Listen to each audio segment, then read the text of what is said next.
Hey guys, so we talked about burn the questions. Now I want to talk about the interval training and why.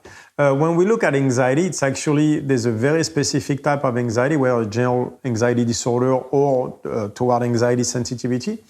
There are very specifics in there. And there's a type of anxiety that relates especially to recovery from lactate max back down. So what do I mean by that? The recovery of I pump the lactate to the max and being able to come back down from that state relates to a very specific form of anxiety that I'll talk about later.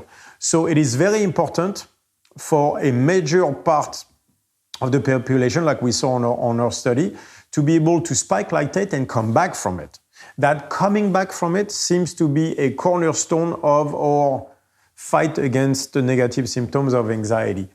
So what does that mean? That means interval training, right? That means like EMOM 50 seconds on airdyne, but the key is produce as much lactate, as much fight as you can, right? And then learn to come back from it.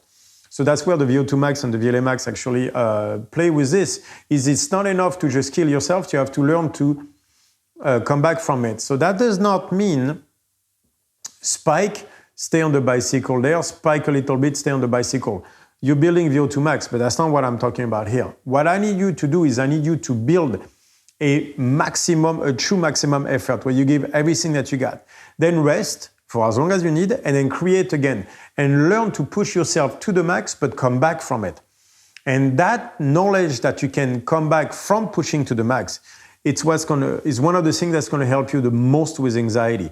Knowing that you have the capacity, that you have a way to come from that state all the way down. So it would be to go from a beta 3 wave to a beta 1.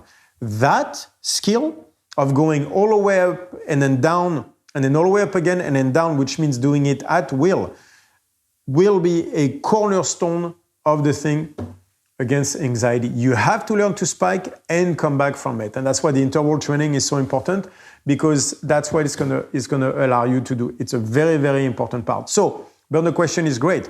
But what I need is, for example, that EMOM on the sled sprint that I like, where you go whatever meters, but you have to do it under 15 seconds. And on the minute, you're going to do it until you slow down too much.